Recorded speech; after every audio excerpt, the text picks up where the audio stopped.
Hi, everybody. This is Silvio Canto in Dallas, Texas on Wednesday, December the 21st. And welcome to our commentary. We're going to get into a few issues today, but I got to begin with this story that just broke here in the last few hours.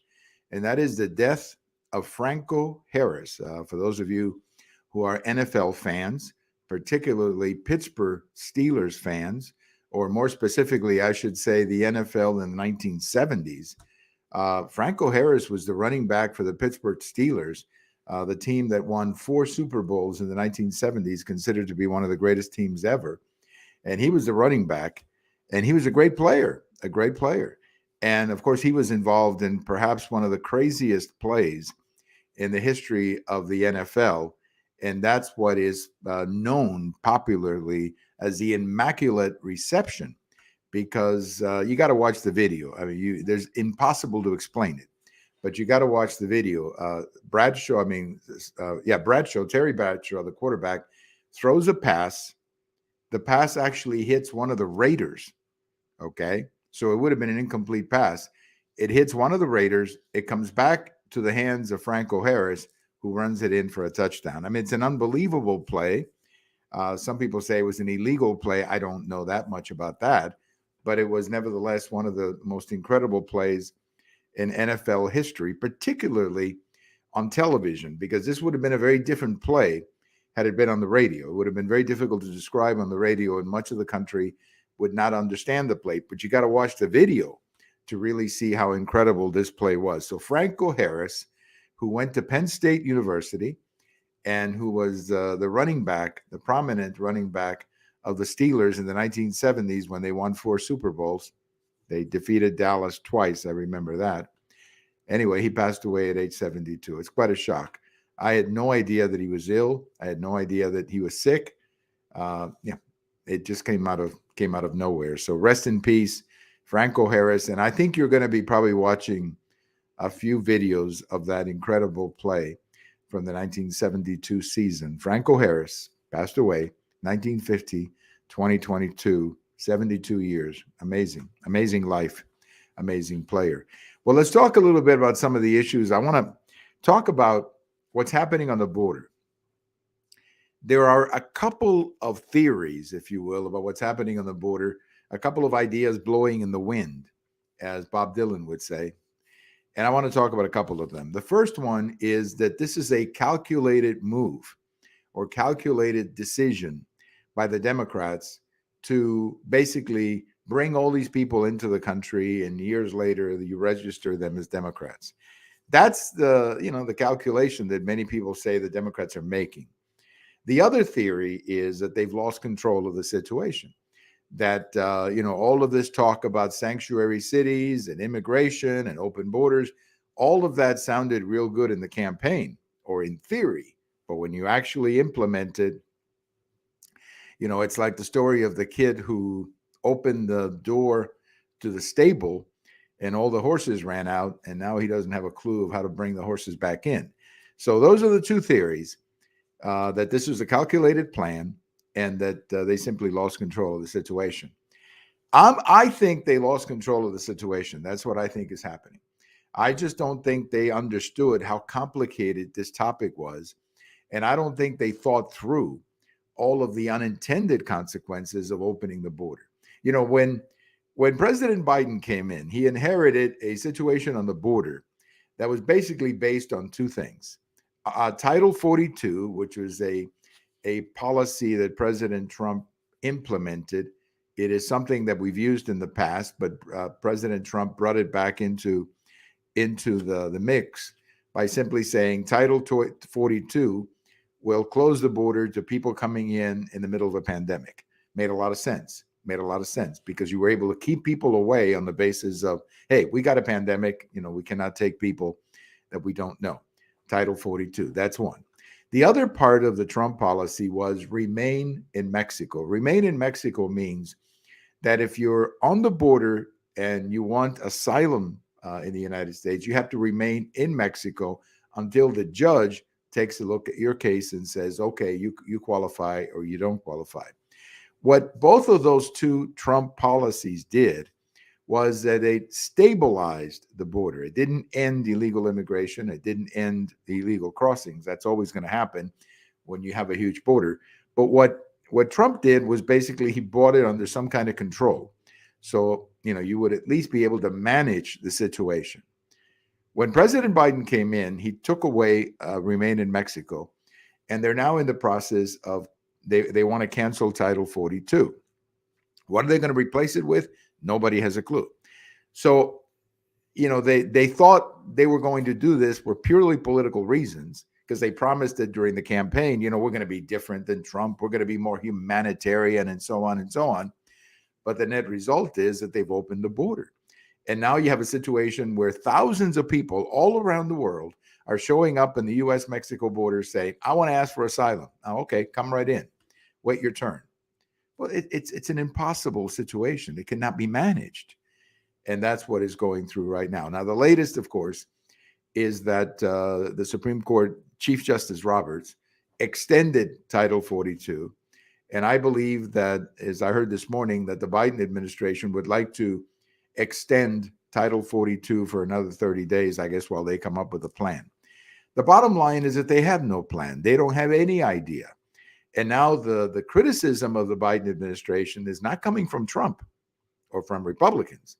It's coming from the Democrat mayor of New York City, the Democrat mayor of Philadelphia, the Democrat mayor of Chicago, the Democrat mayor of El Paso, Texas. That's where the criticism is coming from, because these people, these mayors, now have to deal with the consequences of open borders, having people in the country who cannot work. They're not bad people. I'm not trying to say they're bad people, but most of them, whatever skills they have, they cannot use them in the United States because they cannot work. There's also an economy issue too, and that is where they're going to work. So that's another problem. So this whole thing has blown up in their faces, and they don't seem to have the courage, if you will, to look in the camera and say, you know what?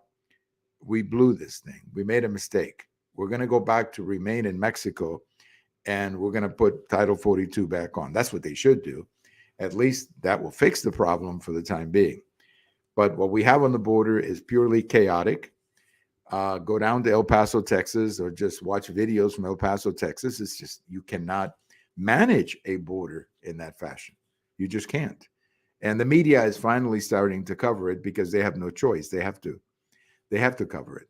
But all I can tell you is that it's going to be a totally chaotic situation here, because they had the ability they had the ability to control this thing.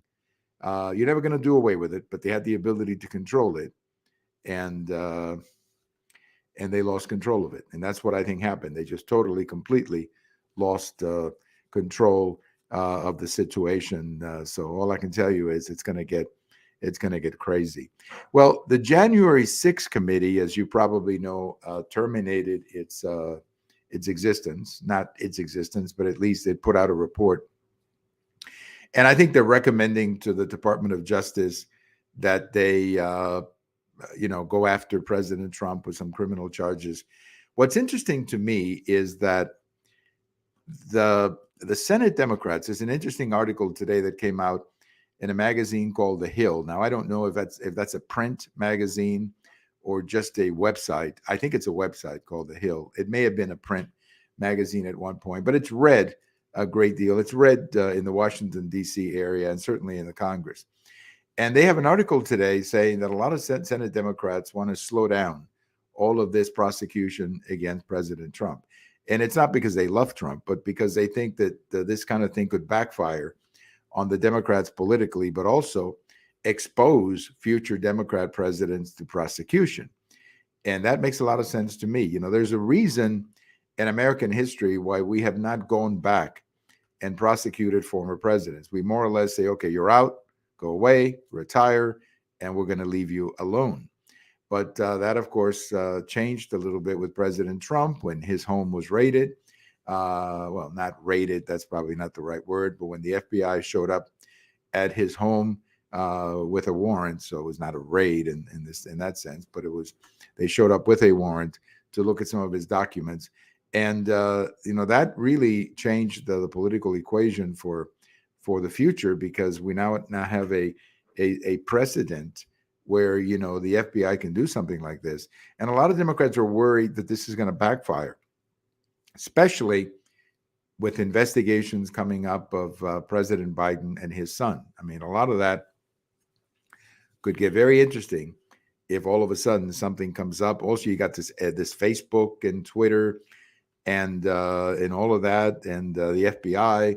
So there are going to be some investigations coming up next year that may turn up some information that it could be embarrassing for the Democrats. So I think what a lot of Democrats are doing is they're saying, hey, let's slow down a little bit, and let's just slow down a little bit on investigating former presidents. It's a fascinating article.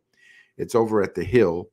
And, Chris Murphy, who's a Democrat, I think from Delaware, is the one who's saying, hey, let's slow down a little bit and count to 10 before we start talking about prosecuting former presidents.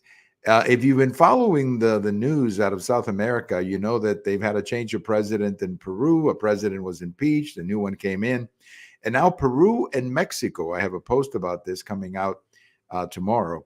Peru and Mexico are not happy with each other because Mexico criticized the government of Peru or the Congress of Peru for impeaching the president. And Mexico decided to offer this ex-president asylum. And Peru said, you're not giving him asylum. He's going to stay here. He's going to be in jail. So you have this little rift, if you will, between Peru and Mexico. And they're not going to go to war or anything like that, but it has really split their relationship. And the issue here is whether you like or don't like what happened in Peru. It's an internal matter.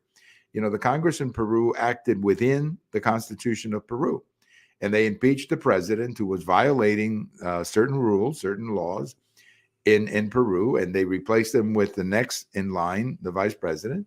And that is, from a constitutional standpoint, correct. There's nothing illegal about that. And Mexico decided to get involved because the president of Mexico thinks that he's the most important person in the world, and he has to stick his nose in all kinds of crazy business everywhere else in Latin America. So it's not pretty right now between Peru and Mexico.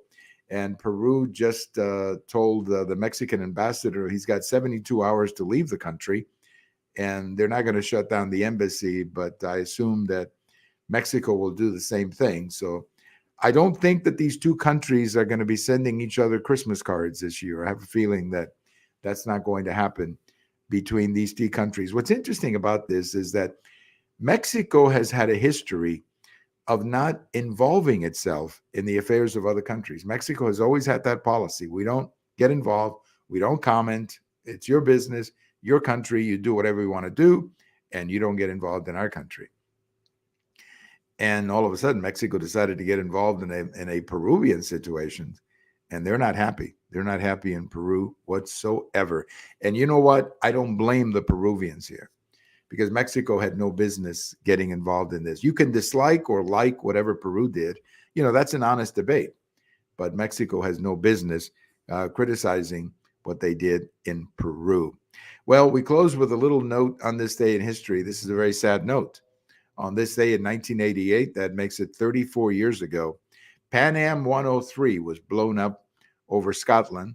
You may remember that story. It was a horrible terrorist attack. It killed about 250 people, including about 54 university students who were flying back to the United States from Syracuse University in New York.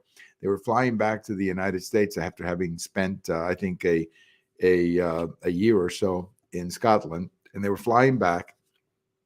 The plane was blown up over Scotland. We eventually, after a long time, determined that Libya was responsible for it, or at least elements in the Libyan government. And eventually these people were arrested. And now I understand we just arrested another one who was involved in this terrorist attack. So a terrible thing 34 years ago, right before Christmas, over Scotland. Pan American 103 blown up over Scotland. Terrible thing. And I remember that quite well because, there was that human element of the 250 people, of course, and those university students who are flying home for Christmas. What a terrible, terrible thing for those families to have to go through. Just a quick reminder, we're going to be recording a podcast, meaning an audio cast, with our friend Frank Burke. We're going to talk about Christmas. That'll be available later today. And that'll be one of our two shows that we're going to do, podcasts that we're going to do about Christmas. The other one's going to be with Leslie Eastman. And we've had Frank before in many of these podcasts, and he usually does a reading or shares with us some thoughts about Christmas. It's always very interesting. So I'm going to recommend that you check out the podcast. That's on the other side of the operation, meaning the audio side of the operation on Blog Talk Radio. Check that out. I think you're going to enjoy our Christmas special with Frank Burke. I hope you're getting ready for Christmas. 4 days and Christmas is here. And here in the area, it's going to be pretty nasty, to say the least. It's going to be very cold here in the North Texas area. It's supposed to drop to 9 degrees over the next 3 or 4 days. So we're not used to that. But you know what? As long as the heater is working, I think we can take the cold weather. Thank you for listening. Have a wonderful day. This is Silvio Canto in Dallas, and we'll talk to you later. Bye-bye, everybody.